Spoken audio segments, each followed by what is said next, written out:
এই যে ঈদের আগ মুহূর্তে পরিবার পরিজনদের সাথে সময় কাটাবো, এই জন্য মোটামুটি ফাঁকাই। আমি খুব বাসায় একটু কাছে তো, আজকে আপাতত মোটামুটি কমই। দূর থেকে, দূরের কি অবস্থা আমি জানি না, কিন্তু আমি কাছ থেকে আসছি, আমার কোনো সমস্যা হয়নি। ছোটবেলা সবকিছু ডিফারেন্ট ছিল, আনন্দময় ছিল। বড় হইলে আনন্দ একই মানে আলাদা হয়েছে আর কি। বড় হওয়ার এক আনন্দ, ছোট হওয়ার এক আনন্দ। নর্মালি ওরকম হয় না, তবে বন্ধু বান্ধব নিয়ে এখন কিছুটা কমে গেছে আর কি, আগের থেকে আনন্দ। ফ্যামিলির সাথে ঈদ করব এবং আনন্দটাই আলাদা এবং ভাল লাগবে। সবাই একসাথে ঈদ করব, সবাই আনন্দ উত্তি করবো। তাই তাই যে এখন যানজট নাই, একটু কম। এবং ঘাটে ঘাটে অনেক ভালো করছে সুমন ভাই, যে ঘাটে ফ্রিতে মাল সাবানা লঞ্চ আইনা দেয় এবং পুলিশ খুব নিরাপত্তা দেয়, ট্রলার দিয়ে উঠতে দেয় না লঞ্চে।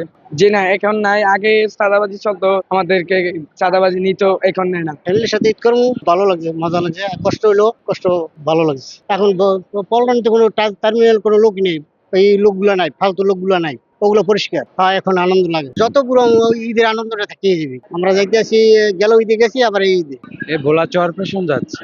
আসলে গ্রামের ঈদটা হচ্ছে আমাদের সবাই ফ্যামিলির সাথে একসাথে আনন্দ ফুর্তি করব, তার জন্য বাড়িতে চলে যাচ্ছি 25 তারিখে।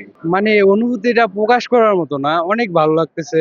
এত জ্যামজট নাই রাস্তাঘাটে। বিগত দিন থেকে এবারকা অনেকটা জ্যামজট কম দেখা যাচ্ছে। আসলে ওই আনন্দটা এখন আর পাচ্ছি না।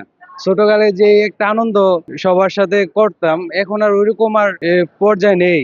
সবাই এক একজন বন্ধু বান্ধব এক এক জায়গায়, এখন আর ওইরকম আনন্দ করতে পারতেছি না। আসলে ওইটা এখনো বলতে পারি না, তবে লঞ্চে উঠলে বলতে পারবো যে কোনো হয়রানি করা হচ্ছে কিনা আমাদেরকে।